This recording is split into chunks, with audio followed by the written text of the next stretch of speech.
Laurent Jacobelli, bonjour. Bonjour. Vous êtes député de Moselle, vous êtes porte-parole du Rassemblement national. Si, si Thierry Baudet, qui est le dernier prétendant en date, Thierry Baudet, président du CESE, le Conseil économique, social et environnemental, si Thierry Baudet était donc nommé à Matignon, est-ce que vous pourriez ne pas le censurer, juste attendre de voir? Pour Thierry Baudet, taper 1, pour Monsieur Cazeneuve, taper 2. Enfin, c'est la télé-réalité la plus ennuyeuse, la plus lassante et la plus inintéressante qu'on ait jamais vue. On a l'impression quand même qu'Emmanuel Macron nous sort un nom chaque jour comme un lapin du chapeau, à la fois pour démoraliser les prétendants, Monsieur Cazeneuve, Monsieur le président de la région des Hauts-de-Seine, soit pour s'amuser avec les Français. On a l'impression qu'il n'a pas conscience que la France a besoin d'un gouvernement au moment où les finances sont dans le rouge, où ça dérape très gravement au niveau du déficit, où l'insécurité chaque jour effraie les Français. Un gendarme tué, une petite fille de 7 ans tuée, au moment où le pouvoir d'achat reste au cœur des préoccupations des Français et l'immigration, le président de la République fait joujou avec les institutions, avec les nerfs des Français. C'est vraiment pas raisonnable. Alors, il fait joujou, je veux bien, mais vous, qu'est-ce que vous allez faire? C'est-à-dire, s'il est nommé, Thierry Baudet, est-ce que vous dites ce matin, bah, par principe, on avait dit qu'on censurerait, on censurera, ou alors ce que vous dites, non, justement, c'est pas un politique, attendons de voir. Mais une fois encore, Quelle est votre position mais il y a aujourd'hui? tromperie sur la marchandise. C'est un politique, Monsieur Baudet. Monsieur Baudet s'est prononcé très en faveur de l'euthanasie, c'est son droit. Il a manifesté contre la loi immigration, c'est donc un immigrationniste, et il méprise, il insulte en permanence les électeurs du Rassemblement national. C'est donc un diviseur de gauche. I- C'est donc un homme politique. C'est un homme politique. C'est un homme politique qui a dirigé le CESE. Vous savez, c'est cette machine à produire des rapports qui cale les armoires, qui est gavé d'argent public. C'est quelqu'un qui finalement est tout à fait compatible avec cette Macronie dont les Français ne veulent plus, qui n'a jamais rêvé d'être Premier ministre et qui a là la chance de sa vie, qui sera donc redevable au président Emmanuel Macron. Bref, on prend le même système et on recommence inlassablement en faisant au passage un bras d'honneur aux Français qui n'en veulent plus ni d'Emmanuel Macron ni de sa politique. Vous allez donc censurer. Nous verrons bien. Une fois encore, nous sommes pragmatiques, nous ne sommes pas là pour secouer les institutions dans tous les sens, nous sommes là pour protéger les Français. Mais enfin, effectivement, si on a quelqu'un qui nous dit qu'il faut plus d'immigration et plus d'impôts, clairement, il y a peu de chances que nous lui Laurent fassions Jacobelli, grâce. vous avez dit, il insulte et il a insulté les électeurs du RN. Alors, vous avez des informations que j'ai pas, parce que moi, j'ai assez peu de déclarations de Alors, Monsieur Baudet en je les vais vous en regardant. donner. Je vais vous en donner. Quand il était président d'institutions mutualistes, il a écrit, dépassant complètement son rôle d'ailleurs, pour appeler à voter contre le Rassemblement national. Il l'a refait en tant que président du CESE, sortant de son cadre, de manière très virulente. Donc on a là quelqu'un qui veut gouverner sans le premier parti de France. Eh ben, excusez-moi, quand on parle de gouvernement d'union nationale, quand on parle de concorde, quand on nous parle d'un gouvernement technique, on est à côté de la plaque. On a un idéologue qui sera inféodé à Emmanuel Macron, exactement ce que les Français ont rejeté. Alors, il y a l'attente du Premier ministre et puis il y a l'attente de la reprise des travaux à l'Assemblée nationale. Officiellement, ce n'est que le 2 octobre que les députés reprendront le chemin de l'Assemblée nationale. Marine Le Pen, hier, a écrit aux différents présidents de groupes parlementaires pour leur proposer d'avancer la rentrée des députés. Il faut qu'effectivement tout le monde se mette d'accord. Est-ce qu'elle a eu des réponses? Écoutez, je ne sais pas, je ne crois pas pour l'instant, mais en tout cas, il y a urgence. Il faut que le président de la République, effectivement, fasse en sorte qu'il y ait une session extraordinaire. J'explique aux auditeurs, aux téléspectateurs, ça veut dire qu'on fasse notre rentrée des classes avant le 2 octobre, c'est-à-dire pour travailler.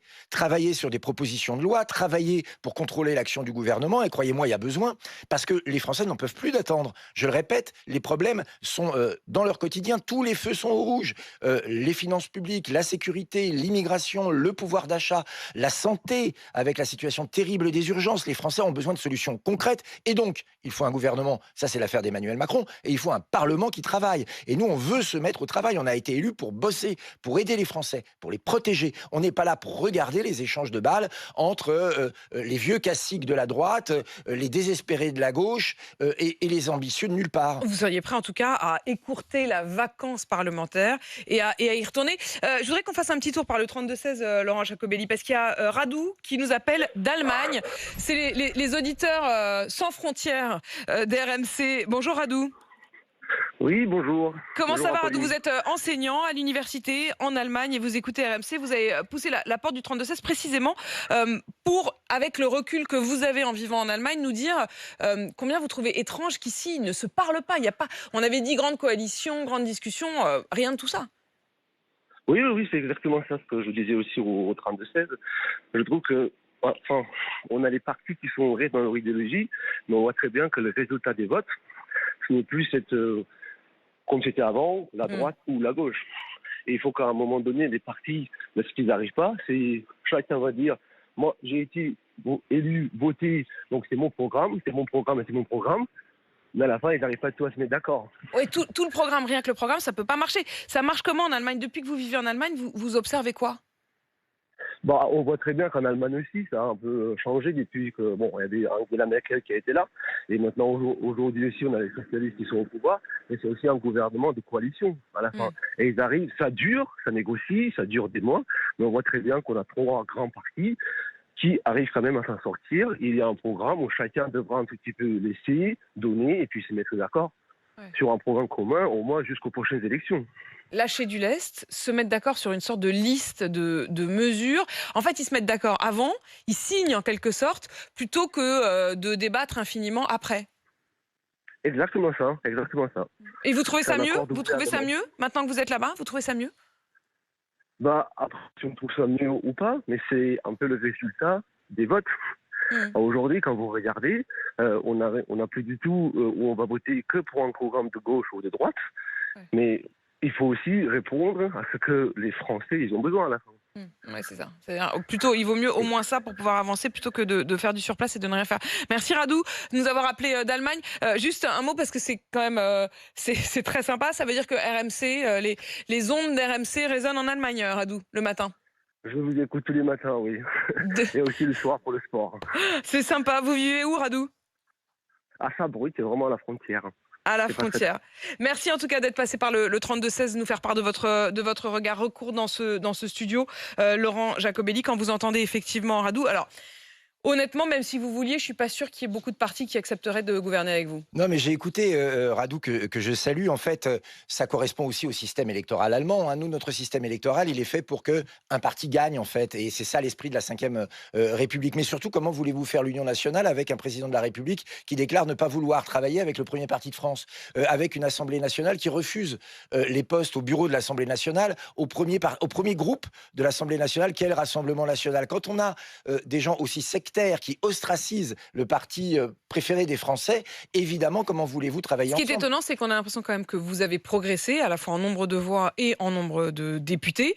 Et pour autant, c'est comme si vous étiez encore plus dans l'opposition qu'avant. Mais tout est lié. Tout est lié, c'est-à-dire que qu'est-ce qui s'est passé entre les 2 tours des législatives? Emmanuel Macron a compris que pour la première fois, le Rassemblement national pouvait avoir la majorité absolue et diriger la France. Et il a pris peur. Il a pris peur qu'on lui prenne son gâteau, il a pris peur de perdre son pouvoir. Son ego en a pris un coup. Et qu'est-ce qu'il a fait? Il a appelé, à travers Gabriel Attal, à une alliance improbable.